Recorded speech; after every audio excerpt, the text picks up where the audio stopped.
All right, so let's dive into this here.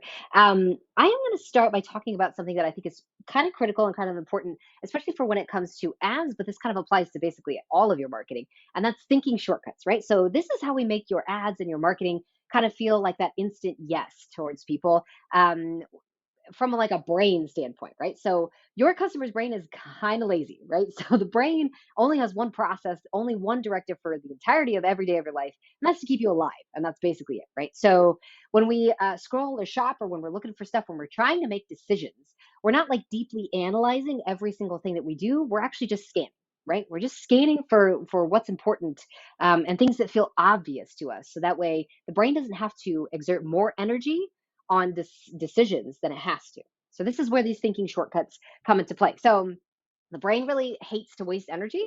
It's consuming about 20% of the glucose that you take in on a daily basis. That's a lot of sugar that it needs to just run the body. So it tries really hard to conserve as much of that as possible. And that's where these thinking shortcuts come in.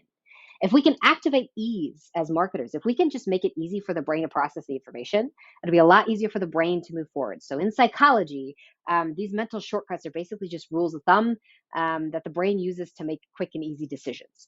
Your job is to remove a lot of friction from this, right? So as a marketer, we need to simplify the amount of choices that people have to make just looking at just the very first thing that they do, obviously processing the actual marketing that we're looking at. We need to present these decisions in a way that feels obvious. Keyword obvious.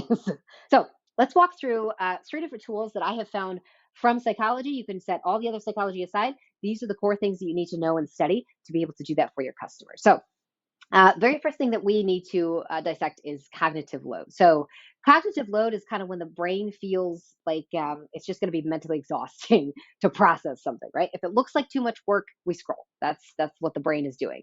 So, when your ad feels cluttered or unclear, or if it's overwhelming in any